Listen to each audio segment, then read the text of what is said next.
Lauren and another little girl that she's friends with from school. They were like running around this girl and trying to cheer her up because they're on the same team. And so Lauren does this crab walk. And she's got like her pinchers out and she's like, nah, nah, nah.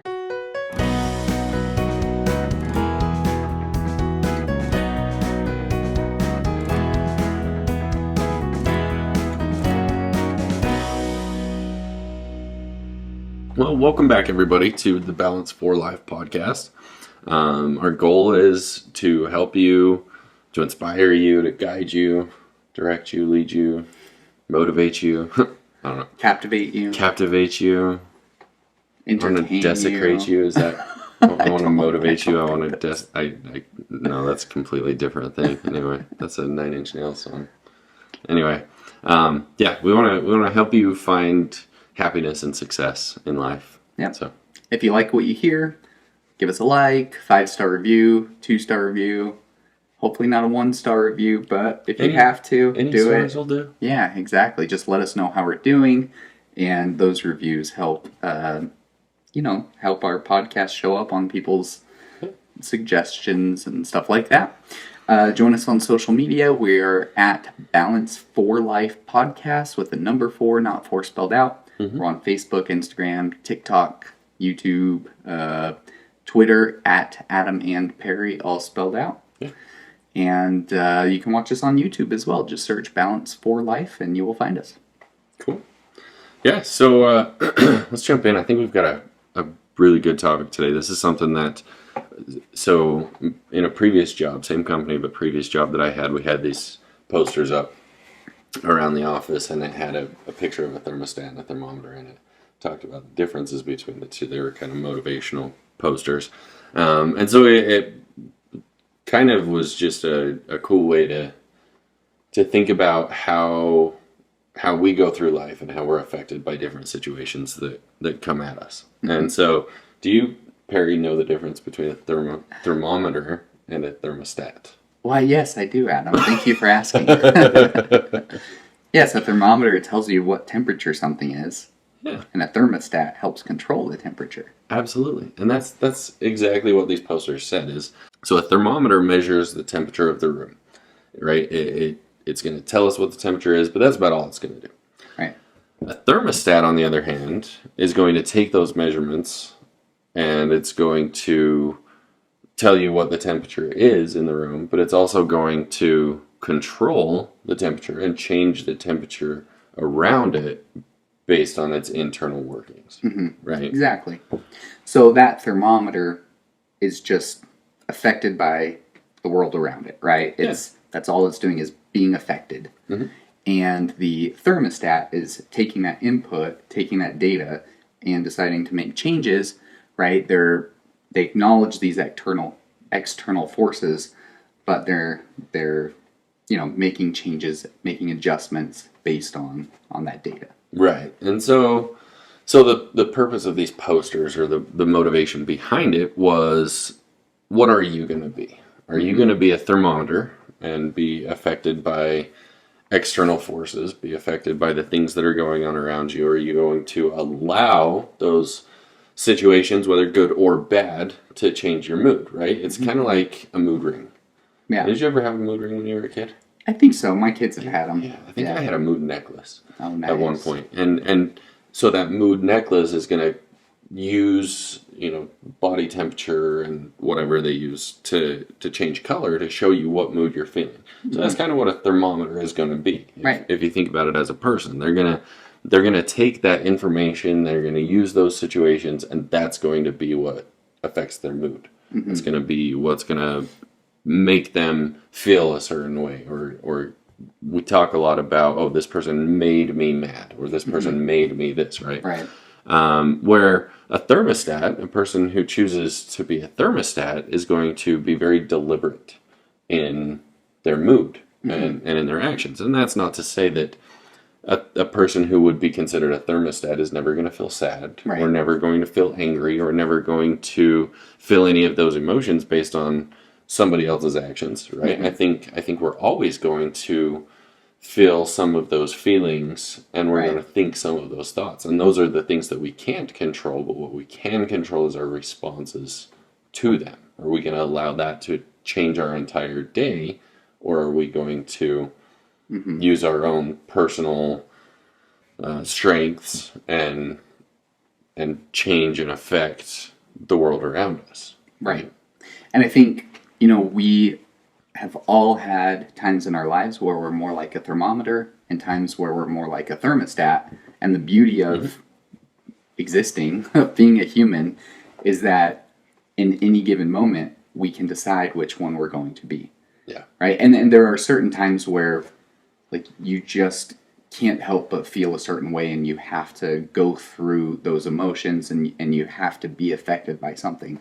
But you still, in the long term, have control over whether you work through those emotions or just let them, carry you away, basically. Right. And I think that's something that we'll get into in a later episode, is going through those feelings and going through those emotions, right? And like we talked about, a thermostat is still going to tell you the temperature in the room. Right. Yeah, right. So the people who are a thermostat are still going to see a situation as good or bad.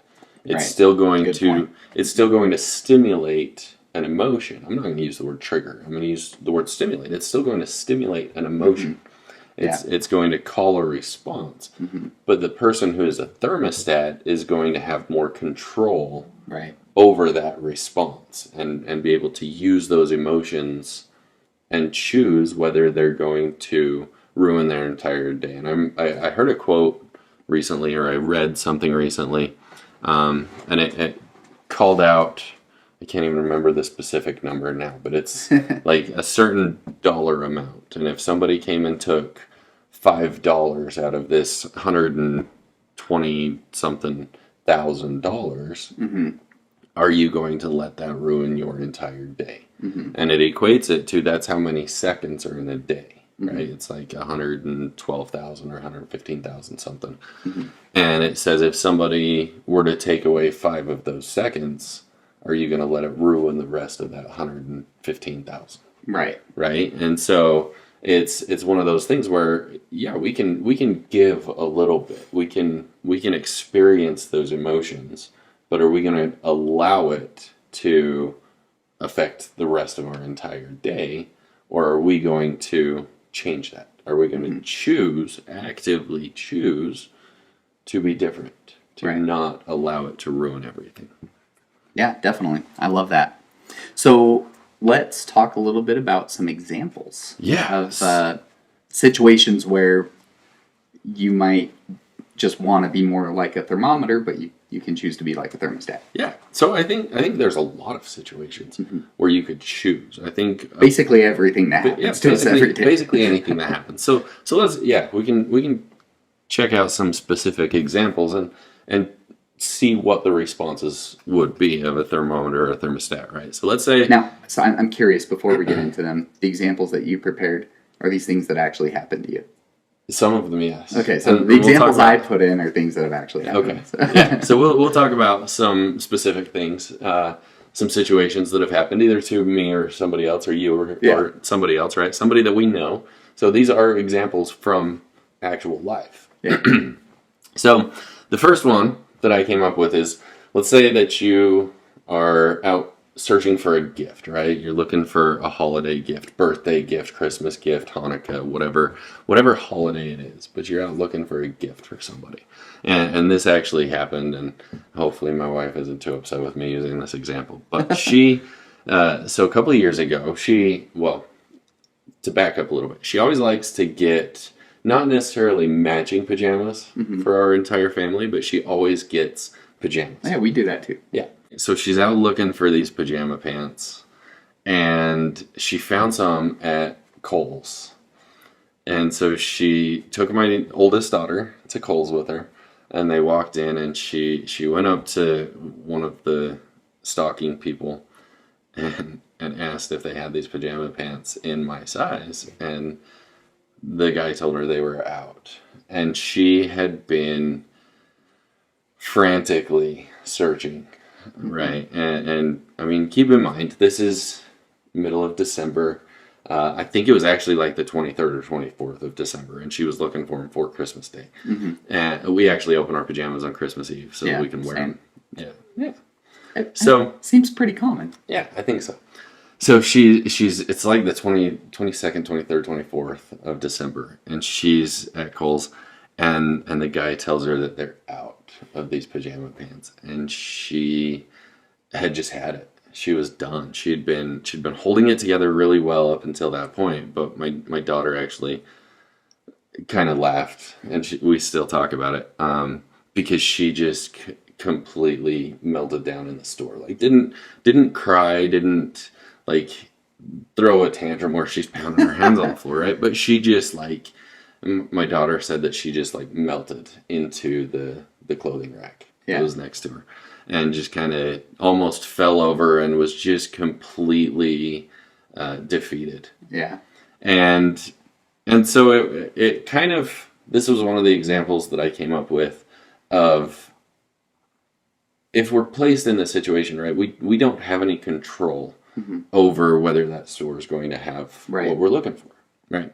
But what we do have is control over, okay, can I order them online? Can I go to a different store? Can we order them later? Can we go get them at a different time? You know, maybe we can do gift certificates or something like that. Is there a different style? Maybe Is there a different style maybe that we can do?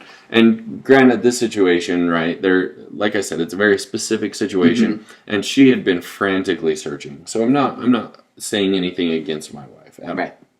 Right. She had been holding it together really well. She'd been frantically searching for these pajama pants, and it was just like the last straw. It was Christmas Eve, a couple of days before maybe, and she had been just frantic trying to get everything prepared, and we do holidays big, right? So she'd been doing a lot. I'm not saying that she didn't save this till the last minute because she wasn't doing anything, right? She had so much that she was working on, right? Exactly. Right. So yeah. So it's not, and it's a normal response.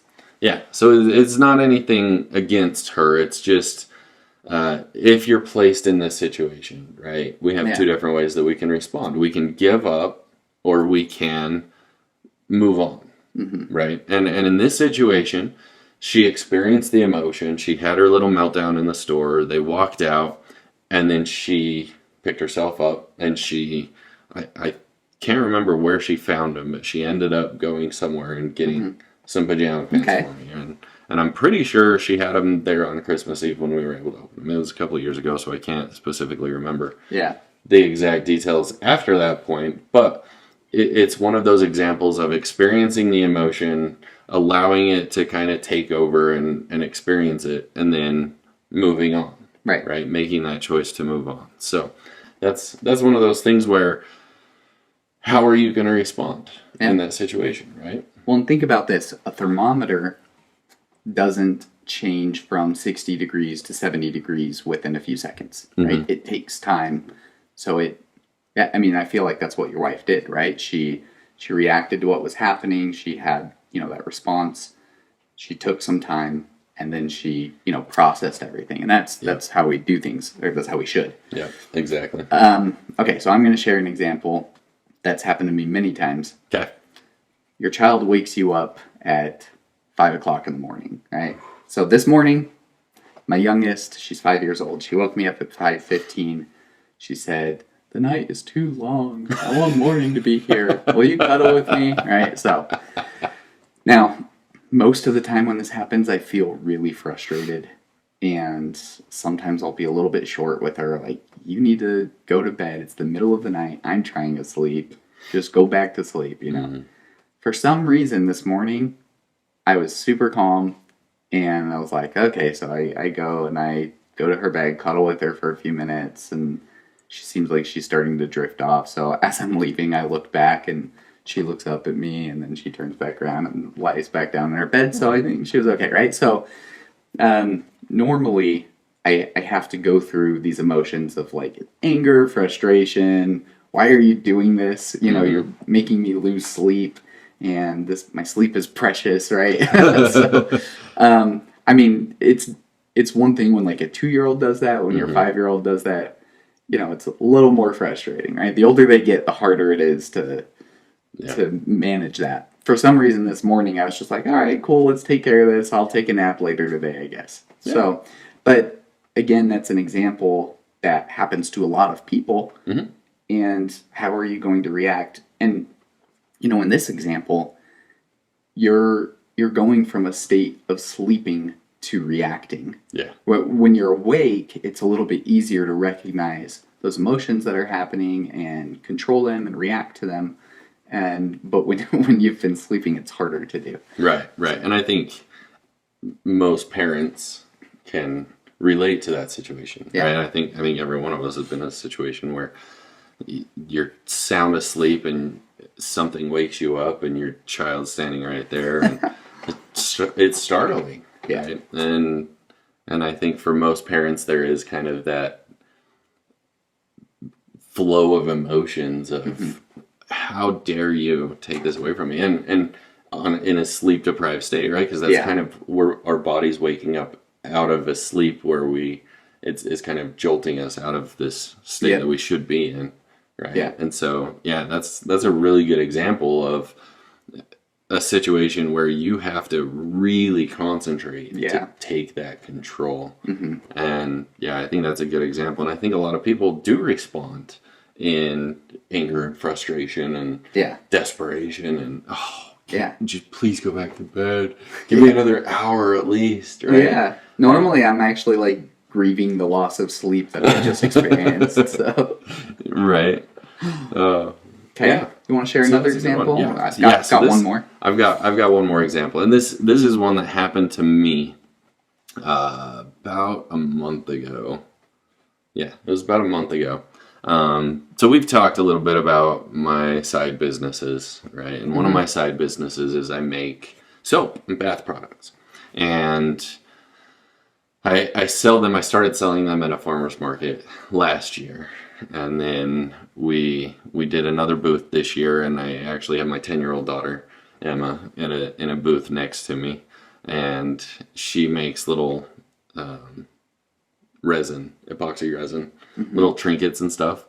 And so we were at the farmer's market this one night, and the night had just been crazy the whole night, and then a little bit of rain here and there.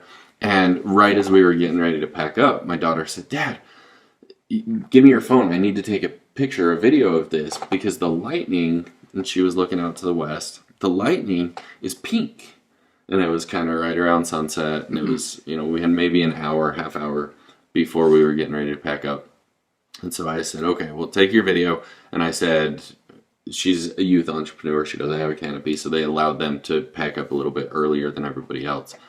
So I said, "Why don't you get your stuff packed up so that we can get out of here quickly when we're ready to go?" And I'm not joking. We clean up at 9 o'clock. It was like 8:59. So I was starting to pack stuff up, starting to take my canopy down, and this crazy storm just erupted. Right, the sky just opened up within a matter of seconds. We were both soaked. I was standing in ankle-deep puddles in the grass, and my canopy had been blown over sideways and snapped.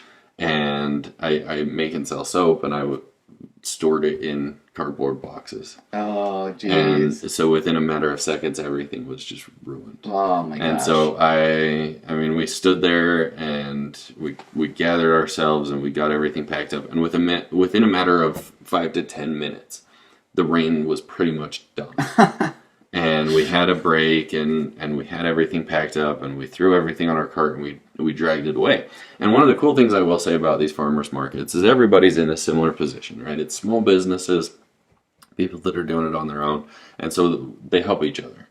So we had several people as we were walking our stuff back who helped us like carry this just soggy mess and pack it away with us. Anyway, so I got home that night, and I hadn't taken inventory yet. I knew all all my inventory was ruined. Right? Every piece of soap, every bath bomb I had was gone, just ruined. Those bath bombs just exploded. They melted everywhere, all over my wagon, all over everything. Yeah. My canopy had been destroyed. Right, it got blown over and snapped.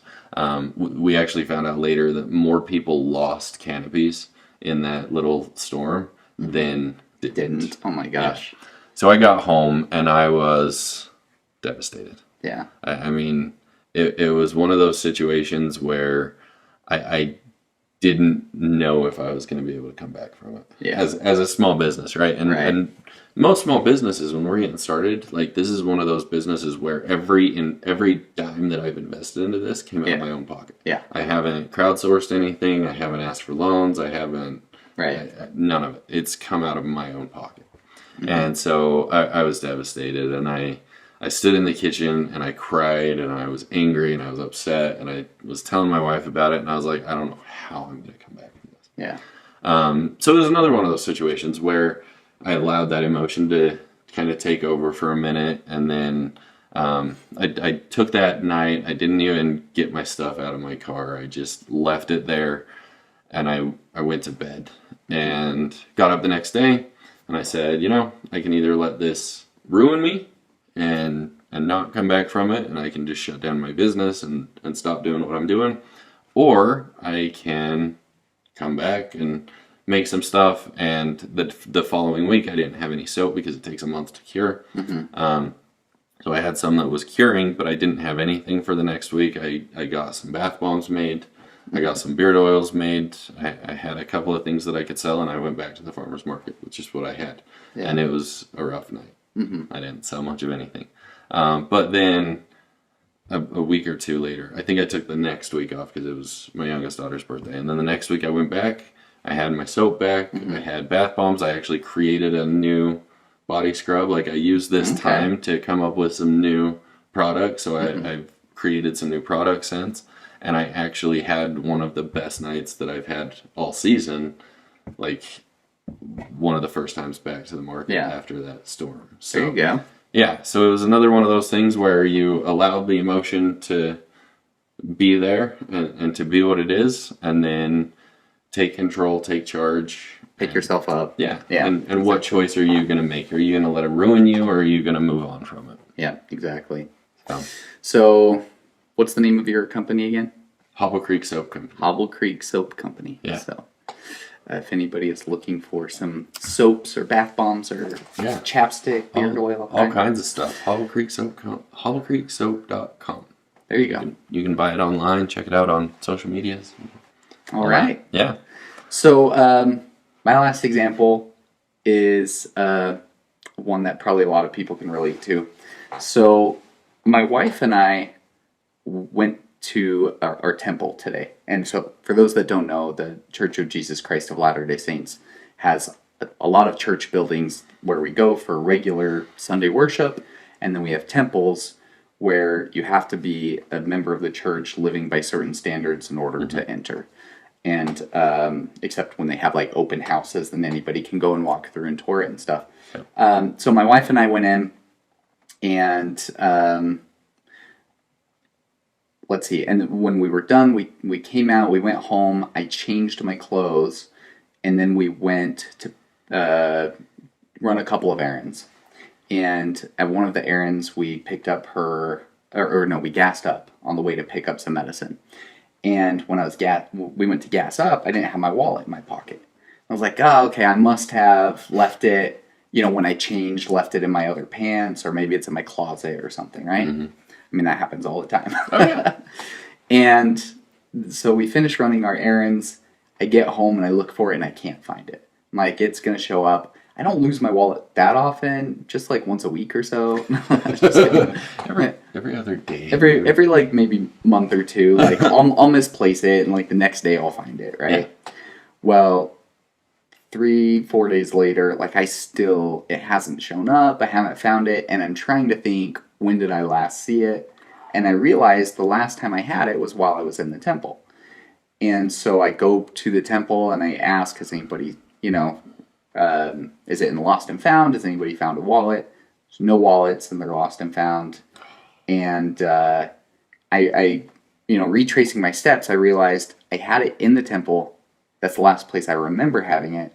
And then I didn't have it a couple hours later at the gas station. So somewhere in between there. Mm-hmm. So maybe it fell out of my pocket in the parking lot. Maybe it's still in my house somewhere and it just hasn't shown up yet. It's been like 2 or 3 months now. So oh wow. No one ever tried to use the credit cards. So I don't know if like somebody picked it up but didn't try to use anything. I have no idea. So I get my credit cards replaced, like my driver's license, I have to go through and do all that. Mm-hmm. And it was pretty frustrating, right? Yeah. The reason I shared this example, though, is because sometimes one of the things you can do that helps is look on the bright side, right? Mm-hmm. Like that,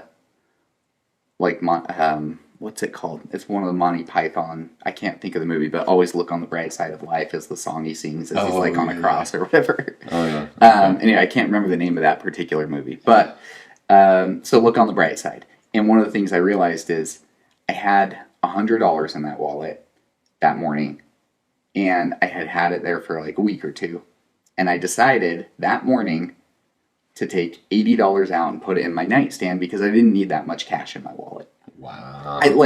So bizarre, right? Yeah. I did that, and like an hour later, I lost my wallet. And so I lost $20. That was the most valuable thing. My credit cards, I was able to replace. My wallet, mm-hmm. You can replace that. Driver's license was kind of a pain to replace, but I got it replaced. Mm-hmm. But realizing that made me feel a lot better about the situation. And so sometimes we have to actively look for those things to think about, right? Yeah. The bright side, to look on the bright side. And sometimes we just realize and it comes to us.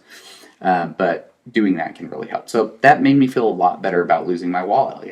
I could have lost $100. I only lost $20. Mm-hmm. I think that's awesome. And I think that's a great way to think about how do we become more like a thermostat. Yeah. Right? It's a good step that we can take. Definitely. So we've given some examples, and obviously there's hundreds of examples, thousands of examples, infinite number of examples probably. Infinitesimal number of examples. That's a good one. Intestinal. No, it's not. Yeah, there's a lot of examples that we could use, and I'm sure most people that are listening or watching have experienced something like what we've talked about here, or something similar to that. So whatever experiences you've had, we want to talk about some ways that you can become more like a thermostat. Right? How can you take control of those emotions and feel the emotion, but not allow it to just destroy everything, right? And bring you down into depression and all these negative things. So one of the ways that I think is fairly obvious is self-care, right? You've probably heard, I think there's a lot of people that mention stuff like this, but it's kind of that idea that you can't take a drink out of an empty cup, mm-hmm. right? You can't give somebody out of an empty glass, right? And so you have to fill your own cup first. Yeah, like on the airplane, you have to put your own mask on before you can help somebody else with theirs. Yeah, that's a really good relation there. That's better than mine, probably. Yours was good too. I just thought of the movie Four Christmases with Reese Witherspoon and I've never seen Vince Vaughn, I think. I've never seen that. It's good. They have an argument over, she's like, they're fighting about something, and she's saying that he's selfish, and she's like, well, let me ask you this. If we were on an airplane and we needed our oxygen masks, would you put yours on first? And he's like, yeah, that's what they tell you to do. Yeah. And she's like, see, you're so selfish. And he's like, that's what you're supposed to do. What if I die trying to put yours on? And then we both die. Yeah, no, I think that's an excellent example, though, of self-care is, right? You have to put your own oxygen mask on. You have to fill your own cup before you can help somebody else. Because otherwise, you're just trying to help somebody else while you're hurting yourself. Right. And then you're not giving as much to other people. And so taking time, prioritizing yourself, and making those choices that are going to fill you up, mm-hmm. right? And that's going to allow more that you can give, right? The more you take care of yourself, the calmer you'll be in those situations where your child wakes you up at 5 o'clock in the morning, right? If you're taking the time during the week to make yourself a priority, then when those situations come up, it's going to be like, oh, this is so frustrating. But you know what? I've done all these things for myself. I'm doing this for myself later. Yeah, I can handle I'll it. come Yeah. cuddle with you for an hour, and then I can go back to bed. Yeah. So, yeah, I think that's a good one. Self-care, right? You have to take care of yourself first. Make yourself a priority. Exactly. And the next one is related. I think it's really similar, but you time. And I think a lot of times when you do self-care, it's going to be you time, but sometimes those are a little bit different. But think about, like, what do you enjoy doing, and that self-care, that's something that you can do on your own to rejuvenate, recharge those batteries. So I know for me and Adam, music is one of those things, right? If I can just sit down at the piano or play guitar for a few minutes, that just kind of rejuvenates me. Yeah. Right? That's some self-care. That's something I can do on my own, just spend some time on my own. And but I think it's important to point out that the you time should be something time by yourself. Yeah. Right? Whereas self-care could potentially be with other people, and you can do something that can qualify as both, maybe. But so I think of you time as just when you're sitting in the bathroom, just playing a game on your phone for a little bit, just get away from everybody else, take some time to yourself. Sometimes I'll just go into my room or into my office, and I'll just spend a few minutes there. My wife's like, "Where are you?" Right. I'm like, "Well, I shouldn't have said it in that tone." She doesn't say it like that. Okay. But no, it's true. It's true. I think if you are taking that you time, sometimes people are going to be confused by it, maybe, Right. or frustrated by it. But it's by taking that you time, you can handle that situation better. Yeah, exactly. So everybody needs you time. My wife takes you time, and sometimes Yeah. I'm like, "Where are you?" Right? Everybody has that, and I think taking that you time, and again, it goes into the self-care catalog kind of, but it's a little bit different because you are taking that time to focus on you, Yeah. right? And I think another similar mode that we could go into is meditation. Not only are we taking that you time, we're taking that self-care, but we're using that time to focus and to kind of get centered and grounded, which is going to help calm those emotions and help you to recognize the emotions and work through them, right? So being able to acknowledge the emotion, allow it to be, and then let it pass. Yeah, exactly. Yeah, meditation is proven to help people be happier. Yeah. Right? And so it's one of those things that recharges you, that helps you to get to the point where you feel like you can handle these situations that come at you. Yep, absolutely. Yep. Something else that you can do is planning ahead. Now, there are situations that just come at us we're not expecting, but the more you plan ahead, the less likely you are to be a thermometer when a situation happens, and you'll be more like a thermostat. So Right. I actually think in your first example you gave of your wife looking for these pajamas, in a sense, I think she did plan ahead, right? Like, she was working on everything. And, it was a really tough situation, but because she had, I'm guessing, like, she had multiple options she had thought about. Maybe this was the store she wanted to buy it from, but she was able to find something else, right? Yeah. Yeah, and by taking that time and planning ahead, and she likes to start early with Christmas presents, and so that way she was able to allow that emotion. She was defeated, she was frustrated, she was upset, so she allowed that emotion. She had her little time, and then she was able to move on from it. They left the store, they went and found something else, or she went later and found something else.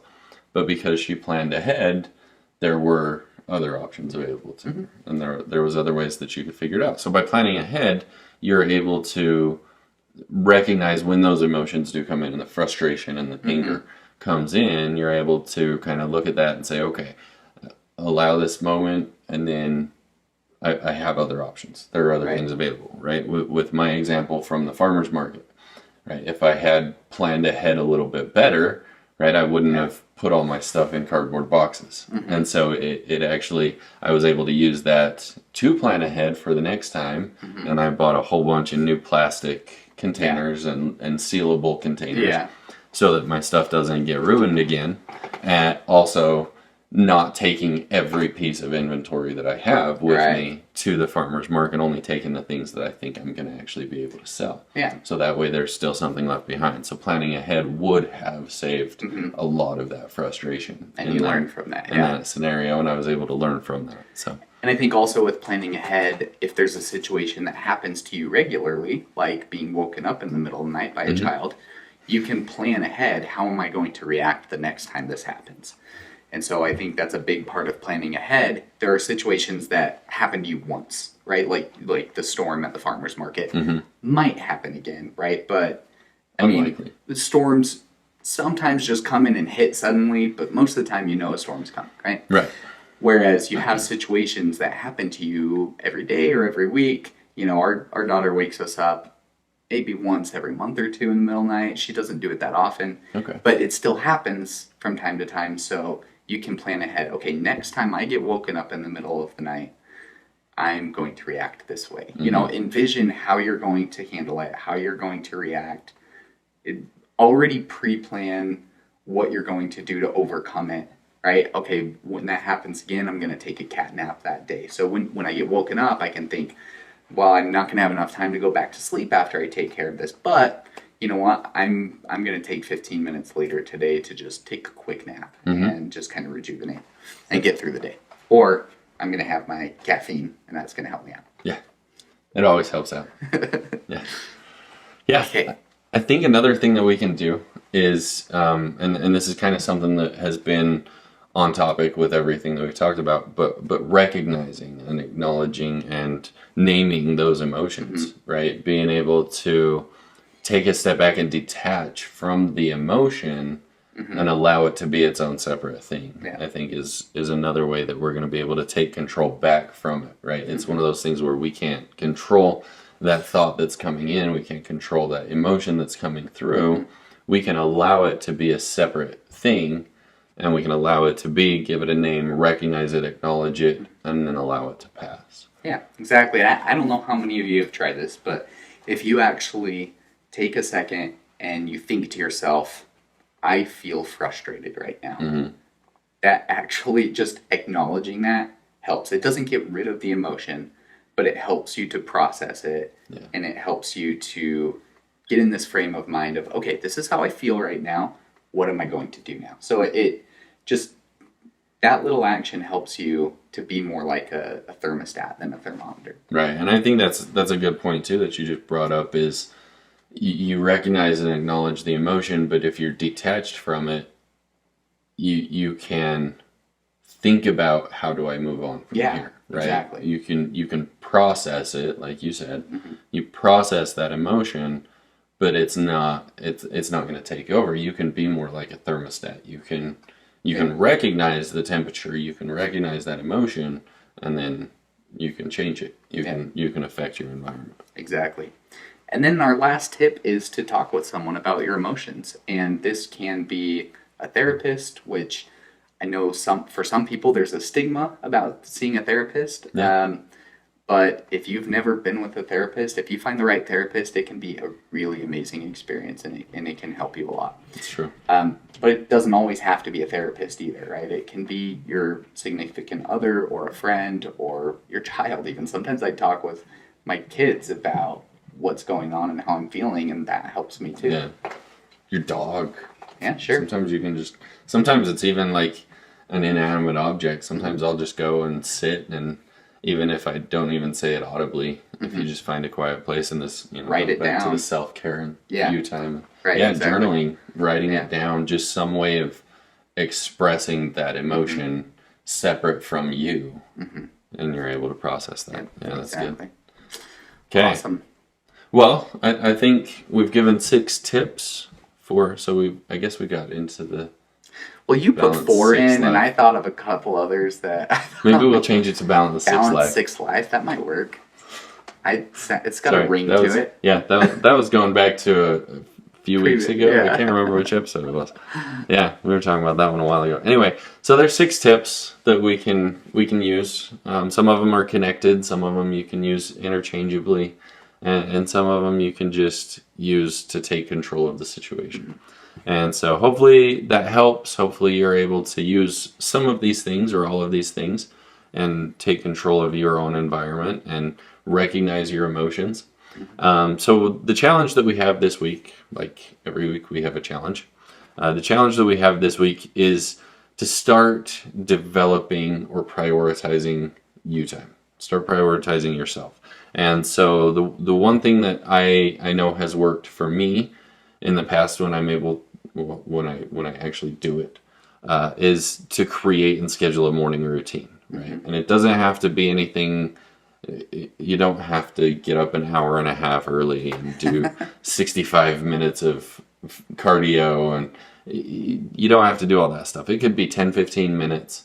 If you get up, and I think there's 3 that are typically three components of this morning routine that are typically recommended, and that is moving your body, so some sort of exercise, some sort of movement, gratitude, so journaling or something like that, and then quiet, so meditation, prayer, something like that, reading a book. So something, including something from one of each of those 3 components, and it could take 10 to 15 minutes maximum, but it's going to give you a start to your day and put you in control, because you're starting your day calm, collected, centered, grounded, however you want to look at it. But you're starting your day in control, and that's a lot easier as those situations come at you to take a breath and take a step back. Yeah. So create that morning routine, make it a habit, make it a priority. That's the challenge that we have for this week. That's a great challenge. Well, thank you everybody for listening, and don't forget to leave us a 5-star review. Yeah, and make sure that you check it out. New episodes coming out weekly on Mondays, most every week. Yeah, you can find us on Spotify, Amazon, Google, I don't know, iTunes, just wherever podcasts are, that's YouTube, where you can find us. Yep, anywhere you can get podcasts, we're there. Yep. Well, mostly. Also join us again next week. We are going to be talking about, I'm drawing a blank, awesome. And I came up with it. It's a great one. We are going to be talking about grief and why you shouldn't compare your grief to somebody else's grief and to invalidate your grief. Yeah. Right? I think that's awesome. It's going to be a good discussion. All right. Thanks, everyone. See ya.